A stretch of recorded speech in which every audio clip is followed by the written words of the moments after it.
And now word from our title sponsor, DoorDash. Season 3 of Beyond a Ballot is powered by DoorDash. Just like we go beyond politics, DoorDash goes beyond delivery, investing in people, stories, and communities across Canada. According to a recent survey, 85% of businesses agree that DoorDash helps enable quick delivery to customers. For sisters Lori and Melanie Boivin, that meant expanding their delivery capacity and reaching more people from across Quebec City. What began over 30 years ago as their parents' cafe has evolved into Le Subtil, a business grounded in fresh, in-house cooking and a commitment to quality ingredients. Partnering with DoorDash has allowed them to bring their made-from-scratch meals to a wider market while staying true to the values that define their brand. Their story reflects how DoorDash helps local businesses grow their reach while supporting the quality and care their customers have come to trust. Hey, I'm Rachel. And I'm Amanda. And this is Beyond a Ballot, powered by DoorDash.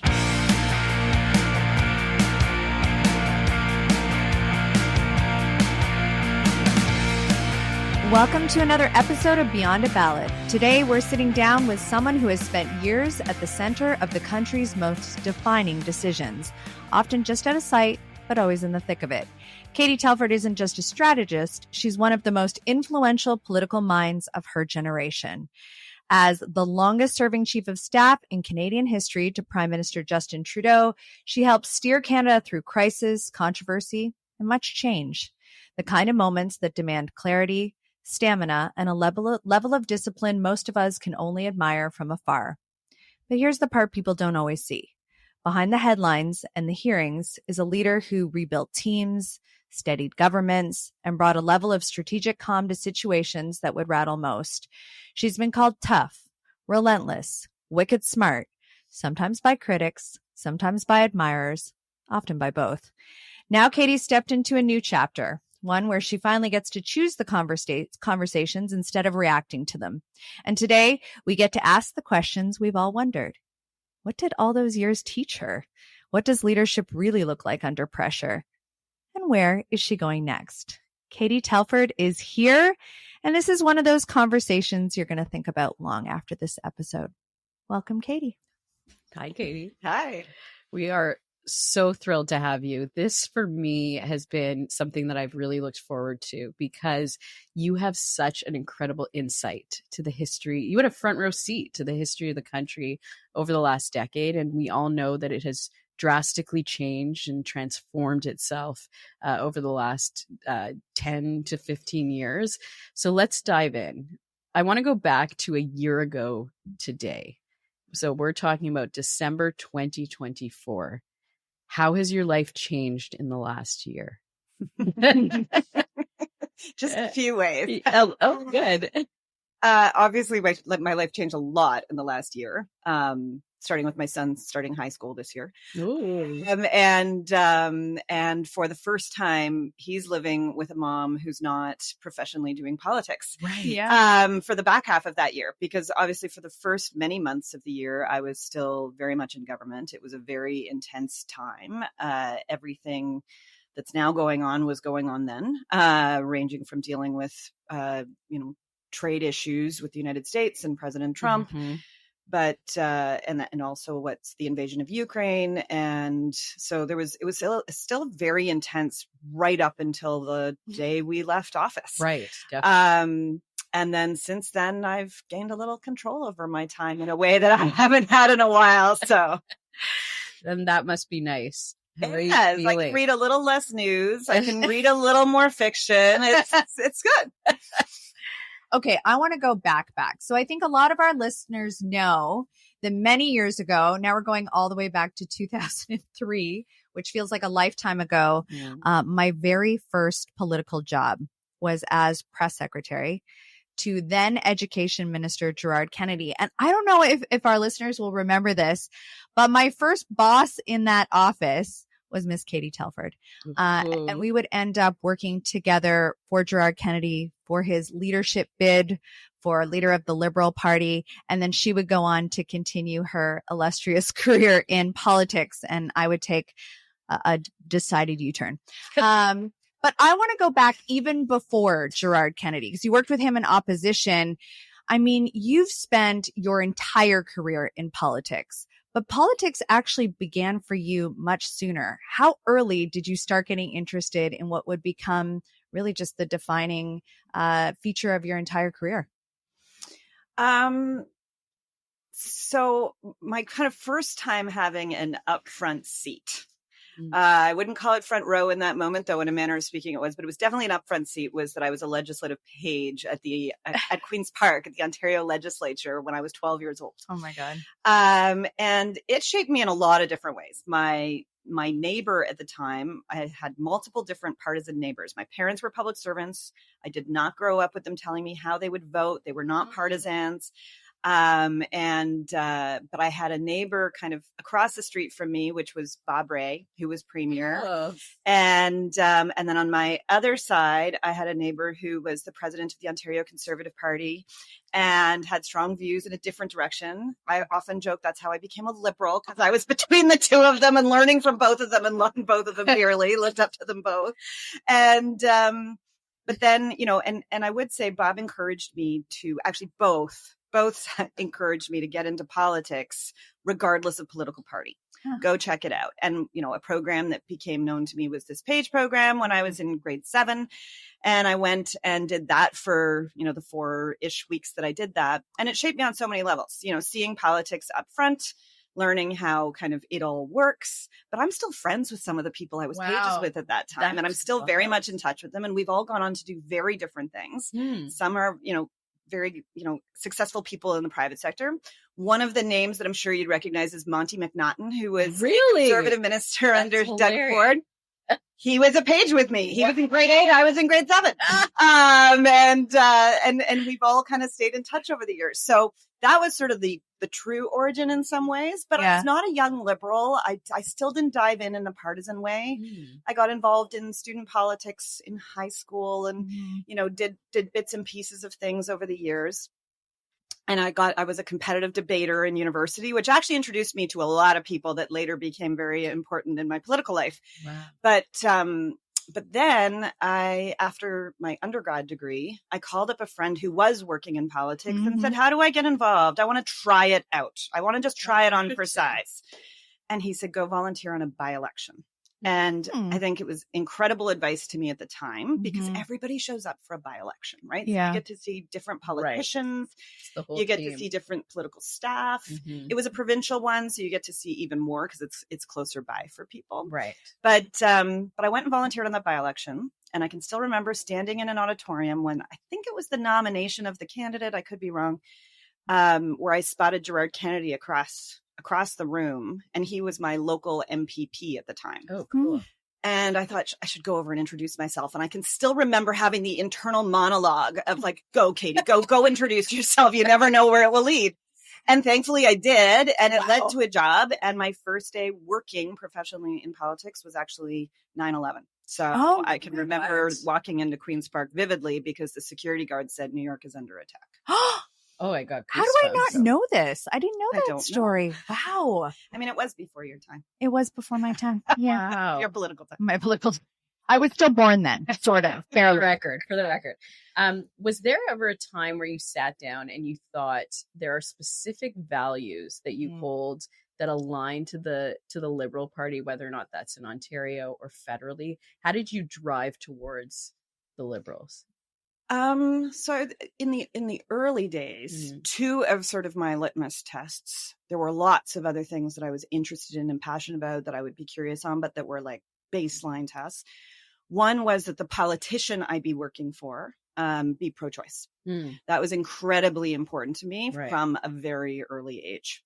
From the time I watched the Degrassi episode. There was a season premiere. Anybody our age remembers it.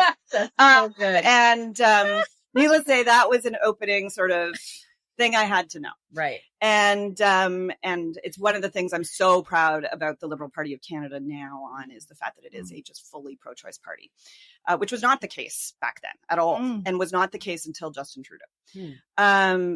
Second was public education was something I was incredibly passionate about, still am. Yeah. So from a provincial perspective, right. And that's what made Gerard such an amazing fit as well, because he was the opposition critic on education.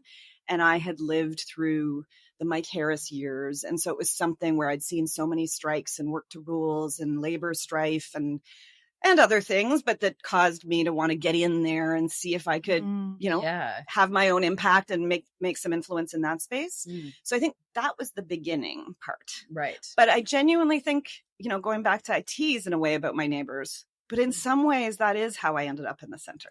Because I could find agreement and common ground and looked up to these neighbors around me who belong to all these different political parties. Right. Yeah. So I kind of saw the different ends of the spectrum, could see agreement on all different sides. Yeah. And it brought me to the center.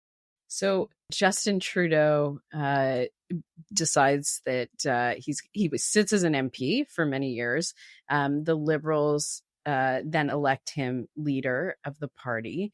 What year was that again? I can't remember. When he was elected leader of the party. Yeah. 2013. 2013. So we launched the leadership bid fall of 2012, and then it was 2013 when he became leader. So talk to us about that progression from the leadership race and running and winning, and then how he led the Liberals to government in 2015. What was that build up to eventually the Trudeau mania 2.0, I would say, that we saw in 2015? So in the beginning of all of that, I was running a campaign pretty much off my dining room table. I had a 14-month-old, and I would sit at my dining room table and I would be on the phone and writing emails to, and doing very simplistic emails where I'd list off who's doing best in terms of phone calls and in terms of different things. And I'd have little internal competitions amongst our different organizers. Wow. There wasn't all the kind of technology and social media opportunities that there are now to kind of do things a little cooler.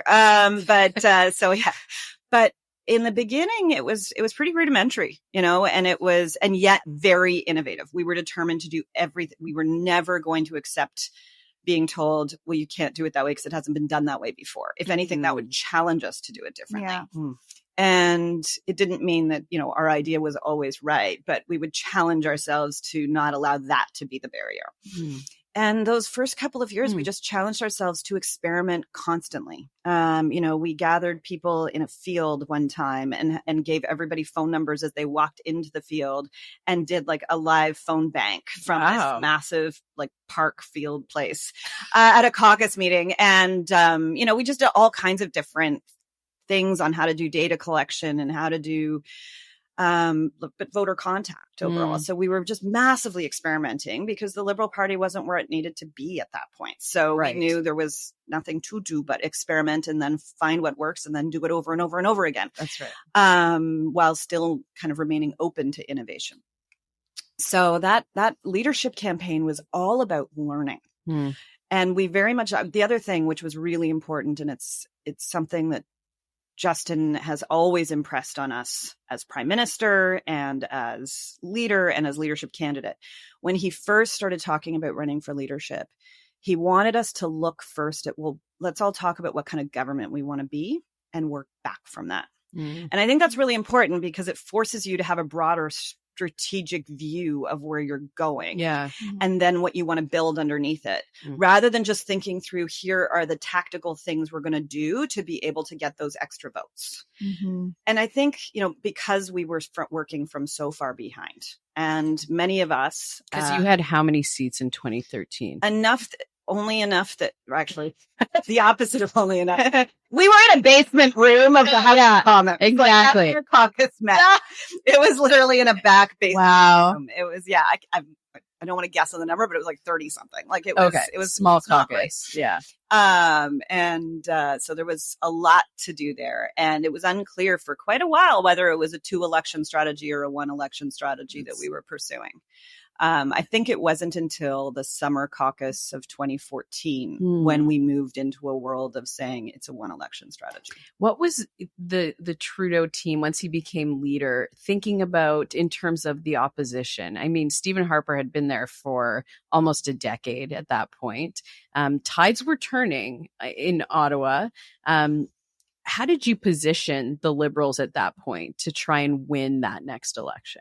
I mean, the interesting thing when you go back is that, and look at sort of headlines and news and things from back then, no one was betting on Trudeau winning that campaign. Yeah. Right? So tides were turning-ish. Yeah. Because, if anything, there were stories being written about, this is the NDP's moment. Like Mulcair is going to be, the next PM. Like there were because they were the opposition at the time. And then there was the view that Harper, was the steady hand and he was the experienced campaigner and, he was going to pull it off.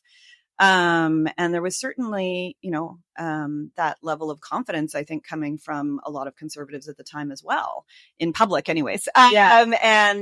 So it was not a sure thing at all, which meant that we were not counting on anything. Like it wasn't just a question of an ethos of not taking anything for granted. We actually couldn't take anything for granted. Oh, interesting.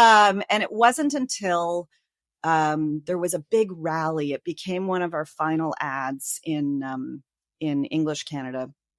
Yeah. A huge rally out in Brampton, I believe it was, or Mississauga, Brampton area. And it was a big bet for us earlier in the campaign as to whether to pull that together, because we didn't know whether we could draw the crowd that would be big enough for that place. And I can remember our tour director and Jerry and myself and others just kind of really quite anxious about that decision, but decided to go for it. And Jerry actually called me and said, get on the road and come down here. You need to be here for this. Wow. Because he could feel it shifting out on the road. He was on the campaign bus. I was back at headquarters. And he said, you got to get down here. So I called my parents. I said, I'm flying into Pearson. I said, come to this rally. I can get you in. I can get you good seats. And so they drove me out to it. And we're sitting on the highway surrounded by school buses filled with Liberals heading to this thing and stuck in traffic because of the traffic going to and I'm like, okay, I think we're going to be okay. I think we're going to fill this place. And just the vibes and feelings at this event, you could feel the ad, first of all. So we were glad we'd also put the money into having the cameras, which was a whole other expense there. Yeah. And that was a moment where we started to kind of realize, okay, there's something happening here, but we can't let up for a second. So then the night of the 2015 election, were you surprised? Yes and no.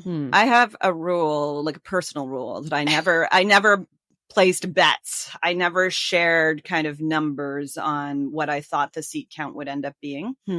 Having said that, I pored over the data constantly. So of course I had views, but I just, I don't know. I have that bit in me that felt like that would do wrong or something if I ever said it out loud to folks. Right. But not long before the results started to come out on election night, Jerry and I did tell each other what our numbers were. And we were both within just a few seats of the number that it ended up being. Wow. And it just went to show like how the data and the team that worked on all of the field voter contact and everything were just so extraordinarily strong. But, so we were and we weren't surprised because of course you're still surprised. We just went from third place to first place. Right. Yeah. We won ridings that hadn't been won since, years and elections that none of us could remember. Right. So, and there were particularly there were a few heartbreakers, even with a win like that. There were a few. And then there were a few where it's like, oh, wow.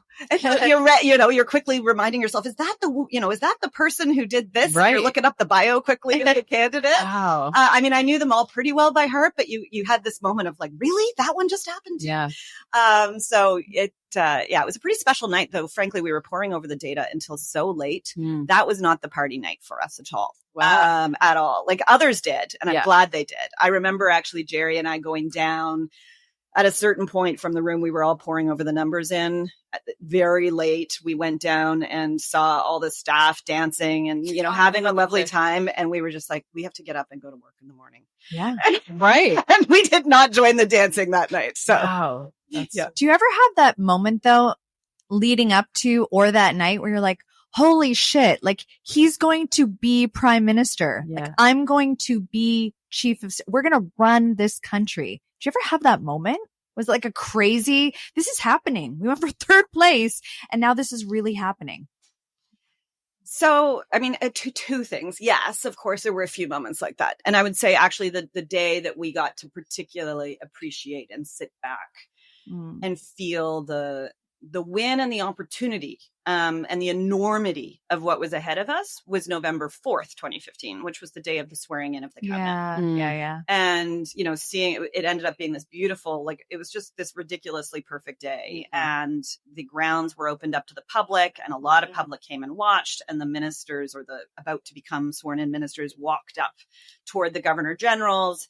And we were able to sit in the back and watch on TV all of this happening. And so, there was something about that day that was the day that things became very, very real.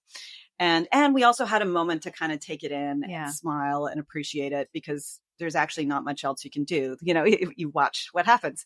But at the same time, one of the things about being particularly a senior level political staffer, and certainly something I found I needed to do, was to not feel the highs and lows too often. You almost had to force yourself to sometimes to appreciate the moment or to realize the enormity of the moment. But otherwise, in some ways, people would say to me, my superpower was finding that zone and staying in there so I could go to the next thing and go to the next thing and not allow the weight of it to weigh me down. Because if it did, then I'm not actually focused on the next thing all the time. Right. So, those are a bit contradictory. It meant that there were certain moments like November 4th that are huge in my mind because I took them in. But for the bulk of the time, it's going to take me quite a while to decompress and think about all those moments because there wasn't a lot of stopping. No. To take those kind of breaths and for over a decade and think. And, for over a decade. Wow. Insane. Let's talk about that cabinet for a moment. Yeah. Because I still remember that picture. Me too. I can vividly remember the picture. And it was really significant because it was the first time that a cabinet had achieved gender parity. A decision that's been both admired and criticized since. We've actually had the debate on this podcast a number of times, people taking each end of the spectrum. When you look back now in retrospect, was that the right thing to do? So it was debated at the time as well. It was criticized at the time based on, in my view, what is an old notion of meritocracy. And I think meritocracy, to be clear, is a strong notion, but the way in which it was defined was a very narrow version, is a better way to put it, of meritocracy at the time. As if somehow, if meritocracy was applied, then, women would of course be at the table if they deserve to be at the table, and yet women have different experiences oftentimes, and there's other diversity and perspective to consider that you want to have at the table. To answer your question, I absolutely think it was the right thing. I'm actually very proud that the Prime Minister stuck with it. I'll be honest and say there were times I don't actually believe it has to be exactly gender parity. And there were times where I asked us and him that question as to whether, the numbers could shift a little. Carolyn Bennett, a former cabinet minister, now ambassador, used to talk about how it was important to get to a place that it was just the right mix.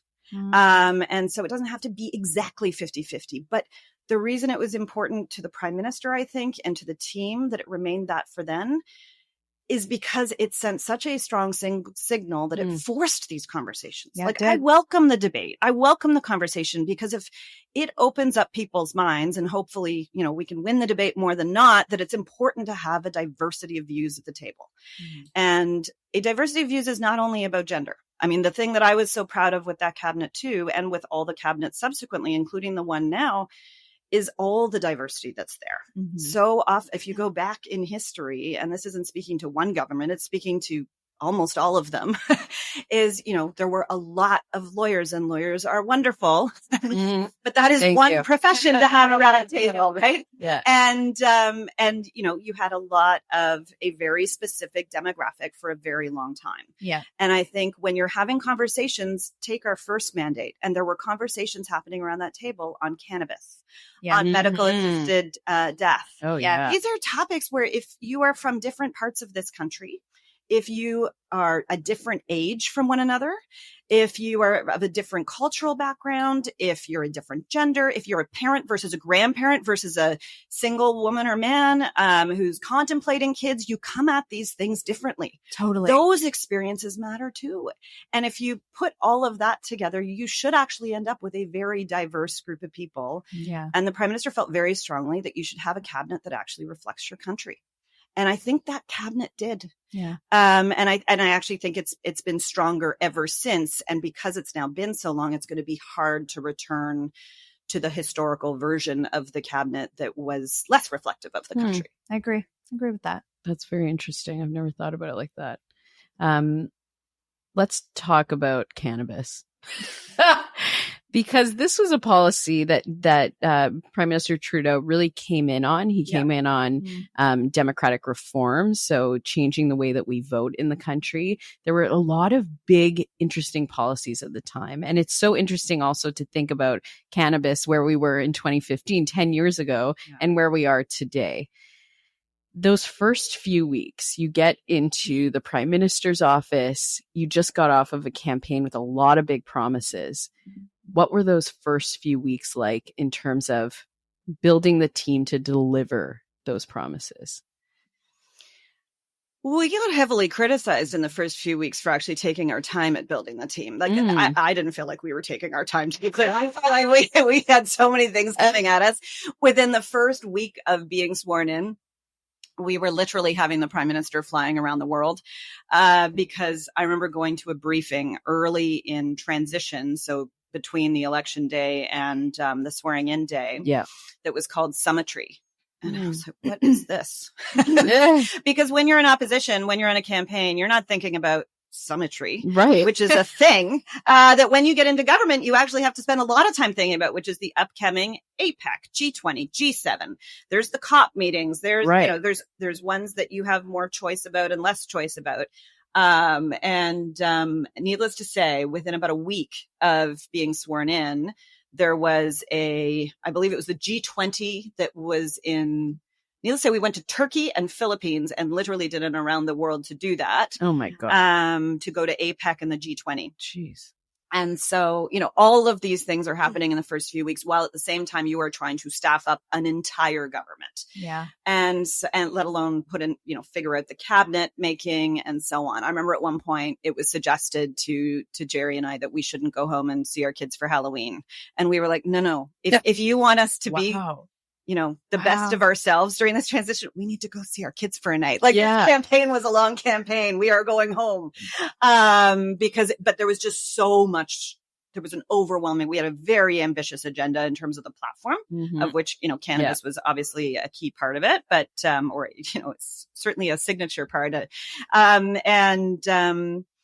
it was one of so many different things we were going to be tackling, from carbon pricing to the Canada Child Benefit. Like there were dozens of commitments that we came in with.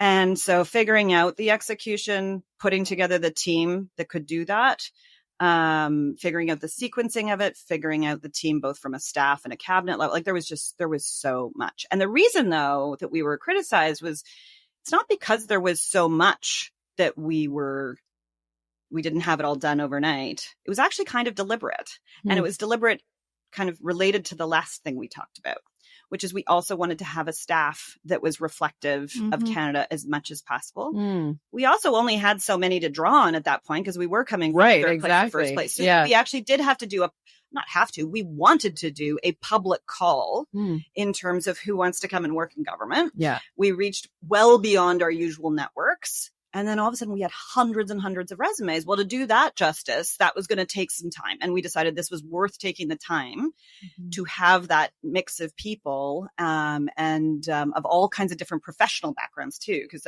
I don't know that I mentioned that when I was talking diversity. I mean, I made the lawyer crack. But actually having people who, I mean, our Prime Minister had a teacher background, and the ultimate learner is the teacher, right? And we had doctors, we had nurses, we had engineers, we had all kinds of different people, including at the staff level. And so that recruitment became, I think, really key to actually also being stronger at the execution.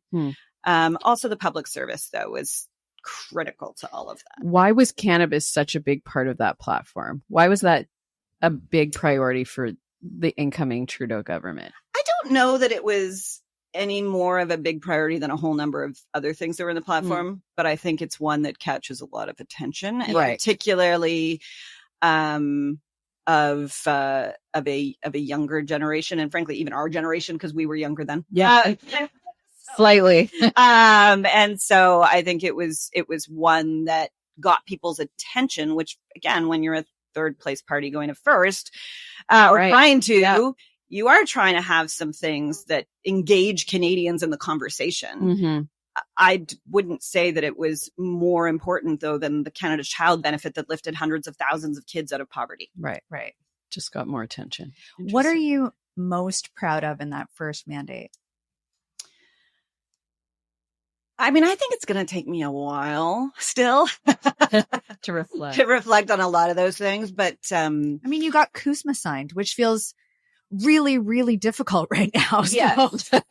That was a win. And it wasn't easy then either. I would say it's more challenging now. But it felt existential at that time to the Canadian economy. And it's funny because now it doesn't feel that way. It already feels like a really long time ago. Yeah. But B, because it's even harder now, it feels like, well, it must have been easier then. And yet it was not easy at all. It was in some ways all consuming, and we've received our fair share.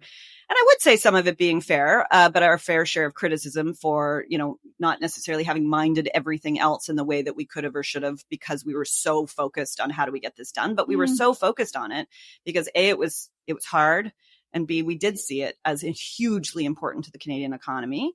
And ultimately that focus led to success. And we got that agreement. But yeah, it was a couple of very, very tough years. I'd be remiss if I didn't ask about some of the more challenging times during this period, notably the SNC-Lavalin situation with Jody Wilson-Raybould and the coverage of that. It seemed like all eyes turned towards the end of this mandate on that drama in Ottawa. From your perspective, what was going on in your head coming off towards the end of the mandate, with more building in the narrative around some of these scandals coming off of the 2015 win? So juxtaposing the big win in 2015 and Trudeau mania to the end of this mandate where it got more complicated. So, I mean, talk about something that's going to take me even more years to fully process. But I think two things. One, it was an incredibly painful time when your own team members, including myself, like when your own team members are, from a public standpoint anyways, and we were all dealing with different pressures in that point, and fingers were being pointed and people were trying to be set up against each other. That's very difficult. And in my role, what I had to keep considering through that time, and right through that time, was we had a fixed election date. Right. Exactly. And we were a majority at that time. So we knew exactly when that election was going to be, and how were we going to be ready for it. I can remember talking to Jerry in January of that year. So before some of that had started, and, we started planning for the election and, who would be off working on that while we were still in government. And obviously the next 2 months, both changed our ability to focus on that and also changed literally the team. And so then in terms of ministers, like there were multiple kind of mini shuffles and things during that period. And so figuring out, okay, how are we going to ensure we're ready for the campaign? How are we still delivering on things that we can talk about during the campaign so that this doesn't just take over the entire conversation? That's what I had to kind of keep focused on through all of that. Yeah. But it was definitely a harder time than most because of that, the interpersonal that was involved in all of that. Absolutely. And then you come through that and you head into the next election, you win another mandate, and then you get with a different team, some different team members, and then you get slapped with same but different, and then you get slapped with a global pandemic. Nobody can prepare you for those moments. How do you navigate leading the country through something without a playbook? So even much hardest time maybe is so 2020 was in February of 2020. You may recall there were blockades in the country, and there was talk at the time of, is that leading to national unity challenges? What's happening in the country? Right. Headlines blazing. God, it's hard to even remember that. Right. And in January of 2020, PS752 was shot down in Iran. And so the year had been already a tragic and difficult start. And then pandemic struck and everything else didn't stop. Ministers still were working on all of their various areas, but certainly from the center standpoint and from Canadians' standpoint, all eyes were on the pandemic and having to figure out how to communicate to Canadians, how to deliver to Canadians at a speed that a foreign federal government had never had to deliver that directly to Canadians at that speed. No. And I think it's actually changed the perception of Canadians on an ongoing basis, because now there's an expectation that the government can just do that. And you know what? Maybe that's right. Yeah. But the government wasn't built to do that all the time either. Right. So there's an interesting kind of puzzle to work with there. But it was incredibly difficult. And it was, we would be getting information until late into the night, and then very early starting the next morning, so that the Prime Minister could do those daily press conferences. Yeah. And the daily press conferences were, we had MPs who would tell us that they would be calling constituents, and constituents would say to them, call back, we're about to watch Justin Trudeau. Wow. Like, you just didn't bother making calls during that time because everybody would be watching the Prime Minister to hear the latest update. And we had to make sure the information was right. We had to make sure that we had something to say. Yeah. And it was, an around the clock process for that whole time. So it was extraordinarily difficult, especially when you add to it that your own folks, including myself, obviously the Trudeau family at one point, because Sophie was one of the first cases to be publicly talked about in Canada. That. Yeah. And but we were all succumbing to COVID at various points as well, despite all the precautions being taken. And so you're dealing with it being something impacting people directly that are working on it, as well as their families potentially working from home all of a sudden. It was including the Prime Minister. So everything was, phone call. Like, it was just, we were living off of phones at the very beginning until we got technology going that we could all live off of our screens with each other until we'd get sick of the screen and sometimes throw in a phone call. But it was an incredible team that worked through that and figured it out, because, even small things were big things at the time. How far away could the media stand from the Prime Minister? Like, there were the small things, but that mattered a lot then, right? Because none of us knew what we were dealing with, and we had to take on an ethos that I hope can remain at least somewhat of, we're just going to bring everyone along on this journey with us. Like, we're just going to share what we know and do the best we can to explain it in the simplest terms possible and learn together, Canada. Because we got to do this right, because lives are at stake. What was that pressure? I remember it was a global race to get the vaccine. What was that pressure like in terms of Canada's position in vaccinating Canadians? So going back to I find my zone. I just had to stay in that zone. Right. And we just had to focus on, okay, what can we do? What can we do? Who can we call? What do we do? And everyone was just all hands on deck. Right. And so that's, obviously there was huge pressure, and I probably realized it most when I got my first vaccine. Oh, really? And I can still remember when I got it, the person who gave me my vaccine said to me, "Congratulations." Wow. And I think I posted it about it at the time because he said, "Congratulations." And I was kind of, well, you don't know what I'm doing. Why are you congratulating me? You don't know that I helped get this vaccine. And he was saying that to everybody because he saw this as this moment. Yeah. Everybody getting the vaccine was like, congratulations. You are now going to be healthier. Like, this is a good thing. Our community is going to be stronger. You are going to be healthier. And I just, in that moment, because the other thought was fleeting, but in that moment, I realized just like how important this was and how I'd been kind of waiting for it with holding my breath. But when you're holding your breath, you don't realize you're holding your breath until you breathe next. Right. Right. Yeah. Which I would do on a lot of phone calls. And then you'd breathe at the end of it and go, oh, I was just holding my breath that whole time. I was actually kind of nervous about that. Wow. Okay. So the flip side of the vaccine, question in Canada was there eventually became this convoy of people who were opposed to the vaccine. Sure was. That came to Ottawa. Can you talk and spent a long time in front of Parliament Hill with trucks from across the country. There was a groundswell of opposition to the way that the government was leading vaccine mandates, basically.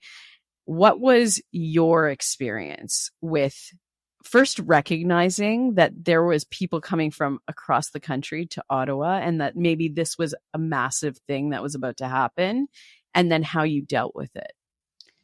So, I mean, I just go back on one thing you said there, which is the sort of growing sentiment about the vaccine mandates. I still believe, and I still have conversations with people across the country, but certainly there was research at the time to back this up, and my experience at the time, there were more Canadians who supported the vaccine and the vaccine mandates than there weren't. Yeah, and I do believe the science backed what we did. Having said that, there were sincere, good Canadians who had questions and some who were also very critical. And then there were those who I'm not sure it was about that. The guy in the hot tub? That one. And then there were also those who were being fed a lot of misinformation and disinformation. And that is going to be, and it's an increasing problem. We've seen it since then. But that is like the challenge in some ways of our time, is going to be figuring out how to ensure that truth gets through to people, that facts get through to people, that people can believe the facts that they're seeing and know how to recognize what is and isn't true. And how we teach our kids how to do that is going to matter so much in what is such a fragmented media space now. And I think we saw so many of those different things coming together in that moment. Having said that, it was also, and I won't get into all the things that I spent many hours in front of a public inquiry talking about. And we knew, though, when the Prime Minister decided to proceed with the invocation of the Emergencies Act, part of doing that is that you will have a public inquiry. That is part of the legislation. So there wasn't an inquiry because we did something that was being questioned. I mean, it was being questioned, but we didn't have the inquiry as a reaction to what we did. It was part of what we did. And that's why it was on that timeline. And people realize that. Yeah. That's interesting. And so, and you don't choose to do public inquiries lightly. I can say that from Amanda, kill me because I'm dying to ask about the Emergencies Act. But like, what was the decision? This is a piece of legislation that had never been enacted before. What was the decision-making process, and who made that final call to enact it? My nerdy self. The Prime Minister ultimately and the cabinet, there was a process around all of that, and the inquiry got into a fair bit of that. But ultimately, I would say that there wasn't a better option being presented. Interesting. It was certainly not. It was not something done lightly. It was not a first, second, or third even option. But it was something that felt that there was no other option by the point that it became the option.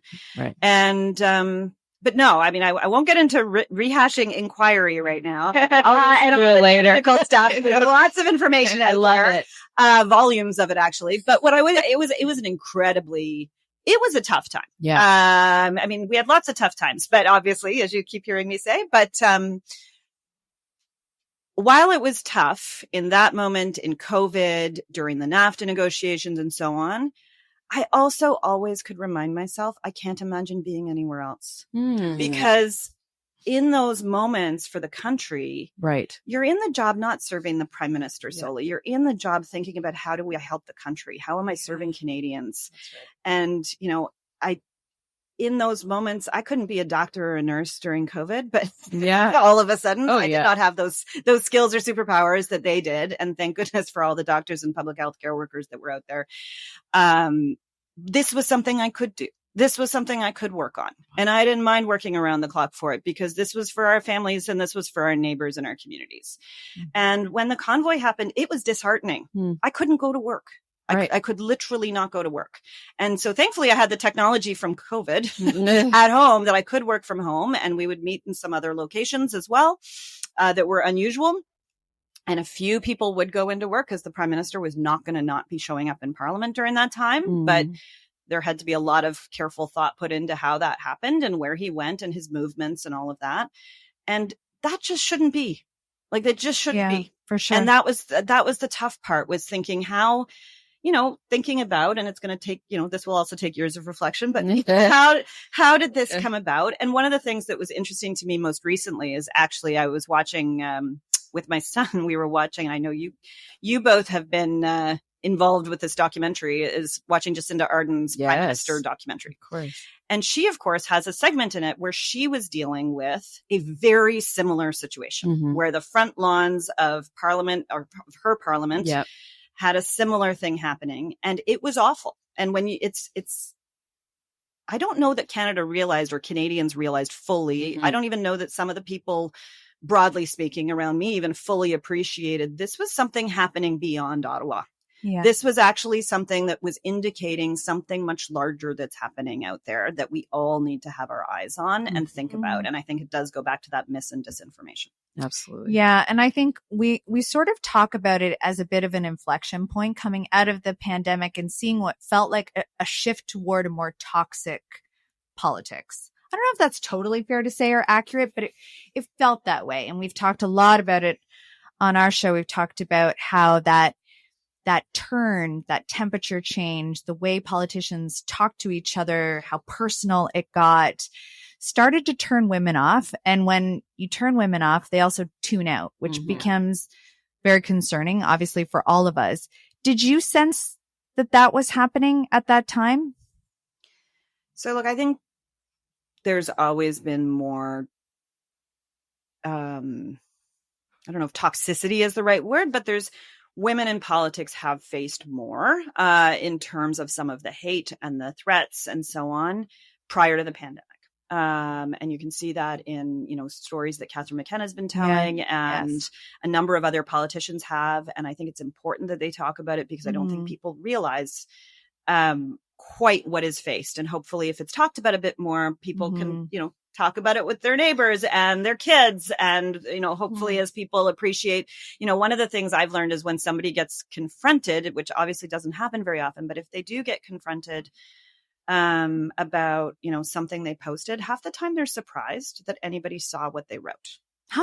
And so that's one of the incentives to talking about these things sometimes is, I think, during the pandemic, which is what I think allowed for some emboldening. And I think there's a whole bunch of different factors here, including getting back into the misinformation and disinformation and some of the forces that are out there that are encouraging these things, but very intentionally.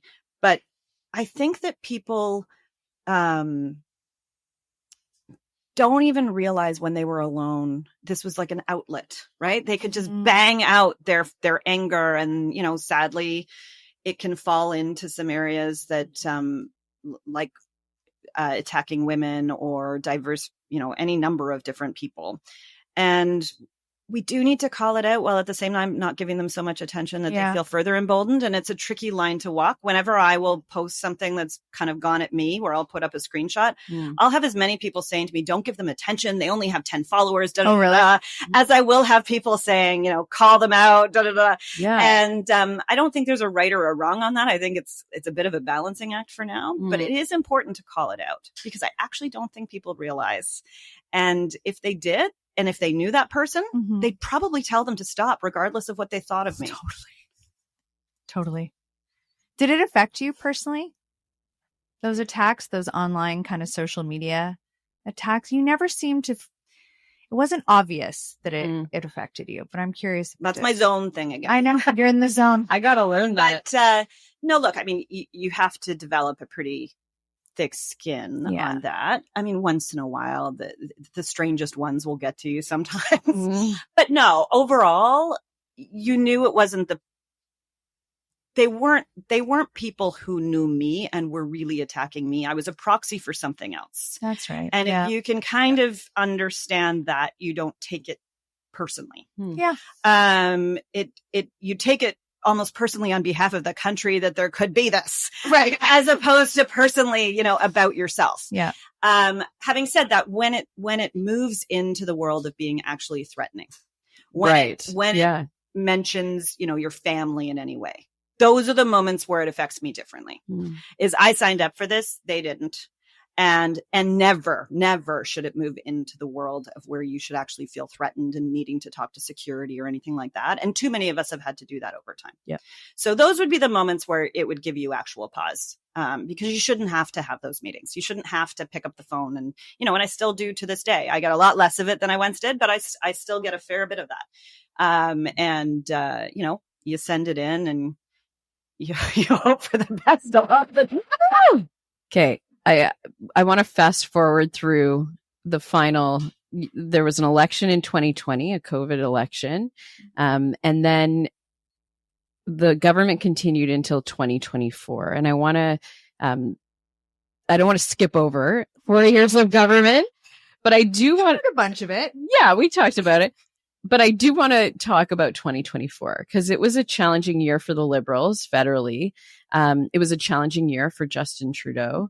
And I want to really dive into a year ago now. So post fall 2024, what was that like internally? What were you all feeling, as we were seeing numbers and polls go down for the Liberals, as we were seeing questions from both inside of caucus and outside of caucus around Justin Trudeau's leadership? How were you navigating that? And when the Prime Minister in December was getting pressured to resign, where was your head at and what were you doing? So I think, you know, two big things that happened over the course of the fall, one to kind of kick it off and one partway in, that I think shaped more than simply our government, but was shaping politics at the time. But in the first case, particularly influencing our government, was in August when the NDP kind of broke up with us. Right. Yes. Because for our audience, you had an agreement. Yeah, we had the SACA, that was affectionately known, which brought more stability to a minority government and the ability to get more done than I think any minority government has been able to do. For sure. At least in modern history. And having lived through, people forget that we also had minority government at times when we didn't have that agreement. And it was so much more difficult to deal with Parliament. And I don't just mean vote by vote. I mean in terms of the level of toxicity. If you go to June of 2021, which was just prior to the 2021 campaign, and look at what was happening in the House at that time, it was just awful. And which is why, you know, following the 2021, and it's just, you know, it's somewhere that I believe in so much that it is so disheartening to feel that that was what Parliament was looking like at the time. And so after the 2021 campaign, we started approaching the NDP to see if there was anything we could do. They weren't interested at the time, or it was too difficult to do nonetheless. But then things started to happen. And actually, we did talk about this period a bit because convoy period was in early 22. Oh. And to the side of all of that happening, we re-engaged with the NDP and we came out with the agreement. I believe it was early March. I haven't checked my timelines in a little while on that, but I believe it was March when the agreement was made public as to how we could cooperate on certain very, very critical things for Canadians, like dental care and pharmacare and so on. And so when that ended, that obviously was going to kick off a more complicated fall than had been anticipated until that moment. With a very dramatic video from Jagmeet Singh, the leader of the NDP, ripping up the agreement. Former leader. I don't even know if I watched it. I don't on it. Yeah. Like, I just started getting messages that morning. Really? Saying they were briefing the media, they were briefing stakeholders that this was happening. Wow. Oh, so you didn't know. I reached out to my counterpart saying, Wow. so where are we? So I was not watching videos. I can tell you that day of any kind, other than ones that were focused on, what were we going to produce going forward? Of course. And so that really changed the shape of the fall, period. And I think changed timelines, changed moods, and sort of all kinds of different things. And then a much more fundamental change in the fall was, of course, the result of the U.S. election. Right. Both in terms of the lead up to the U.S. election and then, of course, Trump becoming the president. And I think that shaped more than almost anything else what has gone on in the last year. Yeah. And I think it had a huge impact on the election. And I think I just think there was a cumulative series of things that happened through that fall. So in terms of how it felt for me and people around me, it was complicated, but I've already talked about going through a pandemic time and a convoy, NAFTA negotiations with President Trump. And, we haven't even got to talking about, all kinds of other things that also happened in those many years. Not to suggest this was just one more thing. Mm-hmm. It wasn't. We were realizing, we were obviously seeing what was happening, but we were also realizing the shift that was happening because of President Trump becoming the elected president in that moment. And, realizing how the election could become a binary choice, which would be something that this country really hasn't seen at least in modern history. And so we were much more focused on, what as staff, we're responsible for execution. Yeah. Right. Yeah. Setting up options, giving our best advice, and then executing. And keeping our eyes on those balls was what we needed to do that fall. How are you advising the Prime Minister at this point? Like, that must have been such a complex thing to do in terms of navigating, this new reality in Canada. And obviously, like I said, the calls for his resignation. What were you saying to him by December last year? So, see, a thing I can say now. Yeah.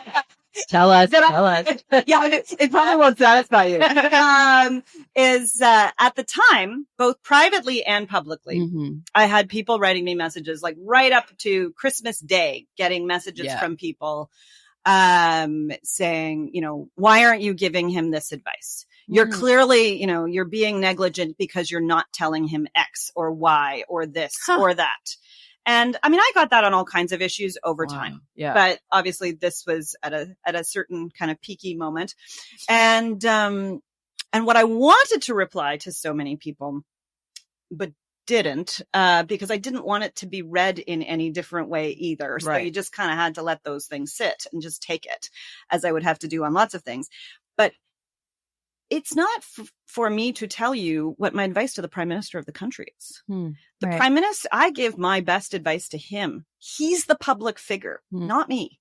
Right. He has to answer for the decision that he makes when he makes it. Right. So it's the assumption that I am or I'm not giving him the right advice until somebody reads my totally TBD memoir one day. That would be a lot. We'll buy it. But in line.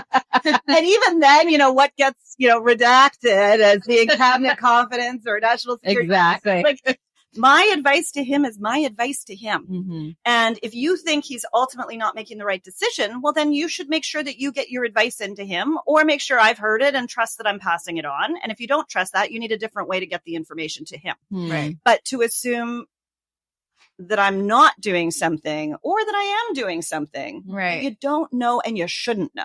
Right. And so I still am in that place now where I don't actually believe it's for me to tell the story of why he decided X or Y. Yeah.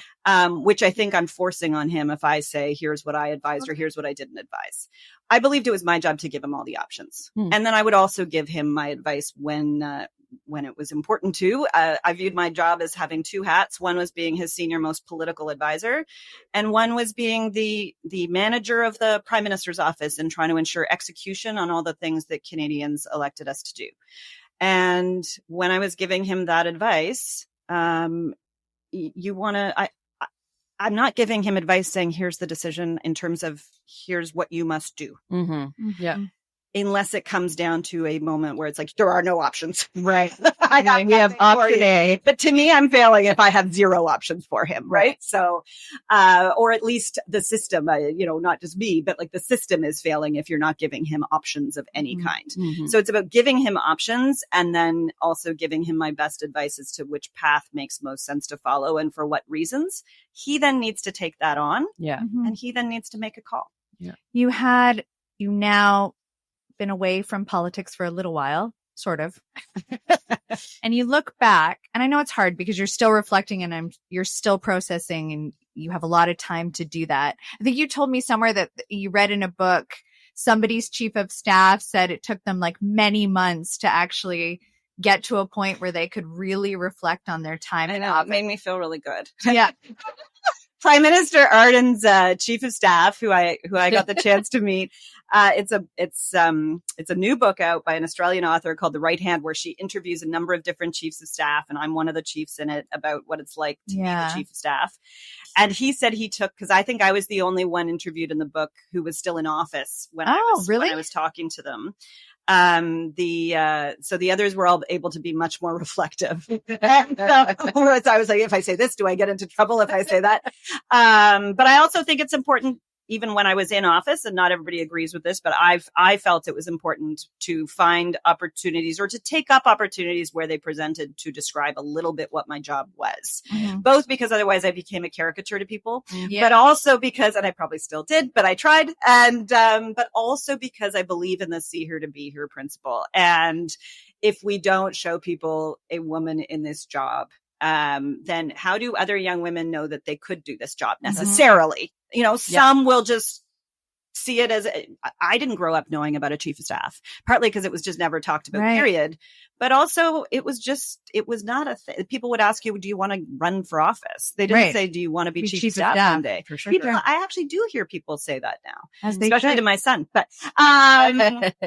But, to go back, Jacinda Ardern's chief of staff in his chapter said he took 7 months off afterwards before he started doing the next thing. So I literally did the math on how many years was he in office? 7 months. Okay, I got time. Oh my God. Yeah, I have a couple of fun questions. Wait, can I ask on the leadership piece? Because this for me is the most fascinating thing. I have watched you from afar for so many years. You held this office longer than any chief of staff in the history of the country. What is your advice to a woman who's in her career and really wants to get to that peak of leadership wherever they are? How do you lead a team? Like, what is your philosophy on doing that? I mean, this is going to sound so simple, but it's to go for it, right? Like we kind of talked about this earlier on, and there were lots of times I did have those kind of internal monologues of, is this right? Or, am I going to be able to navigate this? Do I have enough experience? And yet, yeah, I did. But I wouldn't have known that if I didn't dive in to do that, if I didn't have the support systems around me to support me as well. And so I do think having those friend groups and circles, having, whether it's mentors that are older than you or younger than you, I can tell you in the last decade, the number of, reverse mentors, as they call it, that I have was incredible, and so important. And I'm not sure that that's the right name for it, by the way, but that's reverse mentor. It's what's out there. Yeah, totally. I think, but you ultimately just need to go for it, and try it on And if it doesn't work, it doesn't work. And if you make mistakes, you make mistakes. So does everybody else. So does every man who's tried to. So sometimes there can be a bit more of a spotlight when you're a first or a second or a third doing it. But I don't know that it should hold you back ever. Yeah. And there are some incredible, right now, our Minister of Health, our Minister of Foreign Affairs, our Minister of Innovation, traditionally known as Industry. There are some powerful women in Ottawa. Look to them as mentors. There are powerful senior staff within the Prime Minister's office, within the ministers' offices. Look to them. Ask them questions. Take them out for coffee. Message them on social media or on LinkedIn. That is actually a new avenue to reach people. Yeah, absolutely. That wasn't around when I was starting out in politics. So it's actually kind of easier to find some of those people. And I loved meeting people over Instagram, for example. I met so many women who were interested. The author of the book I was just talking about. Yeah. I just started following her on Instagram a few years ago. Wow. And that's how we started talking, that led to this, at least in part, led to this book. And she tells that story in the book. And so it's, I met there was a teacher in Edmonton at one point during the pandemic who reached out to me saying, you'll probably never see this. Is there any chance, the Prime Minister would come and talk to our class? And we arranged it. Oh my gosh. Social media actually opens doors. It's not all toxic. Yeah. I actually have so many, particularly with women leaders. Yeah. I have so many relationships that started because of a DM. Because often women will DM rather than put it as a public comment, whatever they want to say to you. If it's something a little more direct. But. Yeah. Wow. Okay. So you have been publicly referred to as brilliant, wicked smart, tough, a juggernaut, a stonewaller, hardworking, the power behind the curtain, the centralized power, the covert hand, and the most powerful woman in the country. What do you think media got right, and what did they misunderstand about you? I almost feel like you should answer that question, both of you. I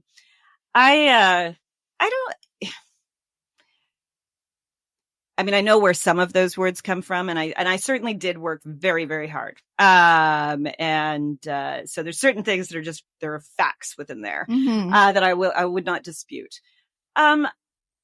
I think going back to the earlier question, where I arguably stonewalled you, but it actually was my genuine answer. I'll take it. Depending on who you are, you're going to take that in different ways, right? Where I didn't actually tell you what the advice was, but I explained to you why I couldn't do that. Absolutely. Oftentimes in government, it's hard to explain, and from my seat in particular, unless you have a moment like this, which I tried to take once in a while, particularly in the first mandate.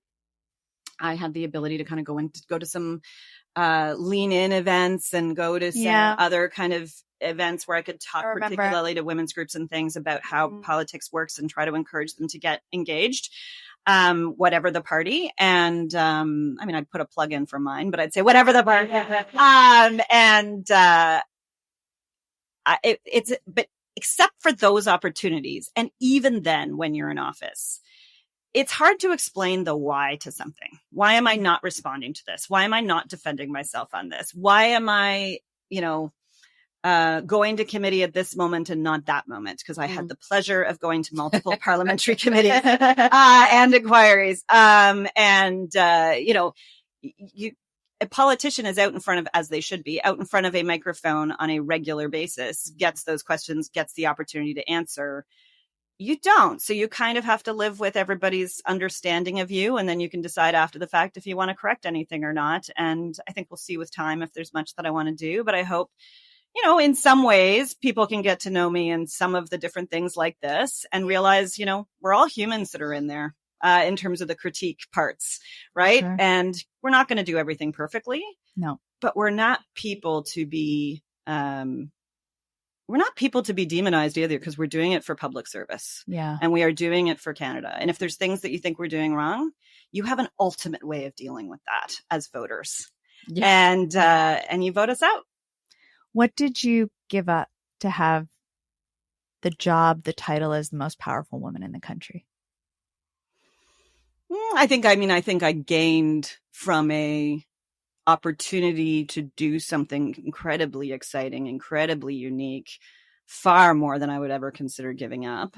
I certainly missed moments that otherwise I would have been there for over time, but for very good reasons. So I don't feel badly about it. And I don't think family would hold it against me either, in the sense that, I missed Mother's Day, for example, calling my mom on Mother's Day one time, because it was shortly after the illegal invasion of Ukraine, and the Prime Minister and a small group of us went into Ukraine. And obviously I couldn't call my mom on an open line and say, hey, I'm going to Kyiv this weekend. I couldn't do that. So we had a system worked out, because it was Mother's Day, and she might start to wonder, why is nobody calling? And what should we say? So only in this job. Yes. Only in this job. So we had a system worked out that once the embargo was lifted and or stories started to leak that we were there, we had some staff who were in Poland, so in the right time zone, waiting for us and to come back out again. But they were able to watch the news because we had no electronics with us. And so they were able to watch the news. And as soon as they started to see the news coming out, or they lifted the embargo, they were to let our families know, so that our families could then call our mothers. That's hilarious. Wow. Then this is where Katie is today, why she hasn't called to say Happy Mother's Day. Oh my God. Wow. Moments like that are obviously different. Yeah. Just to say the least. Okay, I know this one's hard, but a favorite moment, like something that really stands out for you. I know you haven't had the 14 months to reflect. Or the one you're most proud of, like the one where you're like, we did that. We did that. So, I mean, obviously, as I said earlier, November 4th, 2015, which is it's almost not a government date. It's a whole journey, but it was probably the highlight of the first couple of chapters of the journey. Yeah. But if I were to look at a more recent chapter, I'll say two things. One, going back to my sort of passions, around what can governments do for young people and support them, especially in a pretty trying time, especially when young people have just lived through a pandemic as well. And I think it was particularly trying for young people who couldn't go to school and obviously that was the case for my son as well. He was young during all of that. And the fact that we have school food programs now, the fact that there's a childcare program, that two things that, at least to a degree, were born out of the pandemic. They were things being advocated for extraordinarily long time. Right. But they were things that we were able to find the right moments in the last few years to actually get into place. And if you'd asked me as a political strategist prior to the pandemic, if we could have got those things done in the way that we did, I probably would have said no. So that's particularly meaningful, and hopefully they will continue and grow over time and, just have the impact that they should for kids, and families. And then I think, there's so many different things, but I think the management of COVID, particularly in those first couple of months. Yeah. The daily press conferences, the getting to the first vaccine, just figuring out how to navigate this moment. Yeah. Texting between world leaders and chiefs of staff and other political staff in different countries. We were all trying to figure it out. It's crazy. And that was not something that really happened a lot prior to the pandemic. All the kind of messaging between countries. I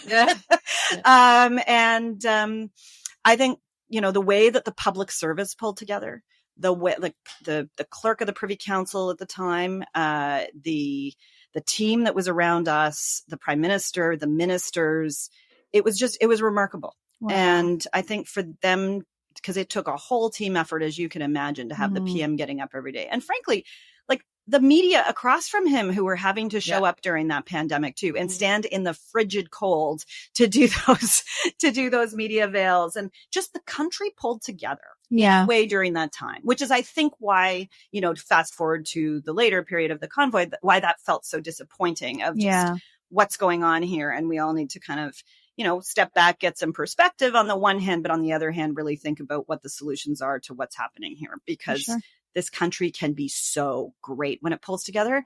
And happily, we've seen that in the last 8 months too. Mm-hmm. I mean, I can't even think of a time in my lifetime where I've seen Canadians become this patriotic and Totally. kind of amazing, It's kind right? of amazing. I mean, it wasn't quite the same degree of patriotism, but the level of pulling together was what Yeah. we saw at the beginning of the pandemic. For sure it was. What did Justin Trudeau say? Viva la Canada. Yeah. At the end, that was one of my favorite lines in all of his pressers.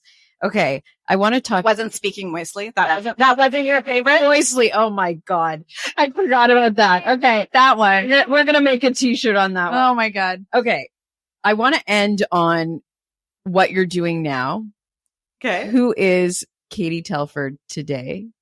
And also what the Prime Minister is doing now. And specifically my favorite story of the year, which is the Katy Perry story. Do you have any insight you can share with us on any of it? So let me work backwards through those things. Yeah. The Prime Minister is really happy. He's really, really happy. And that is actually a really wonderful thing as It is. as I move more into the friend zone, if you will, with him. Right. It's really nice to see. I really have to keep some distance during when you're in For the gut. sure. I Oh, yeah. believe that. But it is, it makes me happy how happy he is. Aw. And, in terms of, what's next for That's me, really nice. Yeah, I love that. in terms of me, I actually am spending a lot of time thinking about I actually try not to think about some of the things you asked me. But some of the things we've been talking about, misinformation, disinformation, how the power of storytelling, and how are there some stories we could maybe tell better outside of government, or more easily outside of government, where in government, the urgent can so often crowd out the important. Oh. And that to me was always a balancing act in government, to not forget the important while dealing with the urgent. But outside of government, you don't actually have to deal with the urgent. So you can actually just focus on what is important to, and I don't mean government issues necessarily or anything, but what I decide is important, I can actually focus on that Yeah. and think about, is there a different way of attacking some of these things? Or maybe I'll do something entirely different. I still have some months left, according to what I read. So Are you going back into politics? That's what everyone wants to know. So I don't know if everyone wants to know. Everyone, we want to know. We want to know. What I would say is that I don't think I can ever leave politics, from the perspective that I believe in the political and our civic institutions. I believe in civic society. I believe in public service, and I believe in partisan politics deeply to my core. So to walk away from it completely wouldn't be me. Having said that, I am an interested observer, happy volunteer now. Just going to knock on I'm doors there. for you, Amanda. We're just going to go out into a field. The country's lucky to have you. Yep. The country has always been lucky to have you. Yep. I've been lucky to have you as a friend. Thank you so much for taking this time. It means the world to us. We're so happy that we got the chance to hear some of your stories. I feel like it was the tip of the iceberg. Mhm. You have so many stories to tell. So when that book is written, Exactly. I will be first in line. Thank you, Katie. Thank you. We'll be right back. Thank you for listening. New episodes air every Friday. Subscribe on YouTube and wherever you get your podcasts. Follow us on Instagram and find us at beyondaballot.com.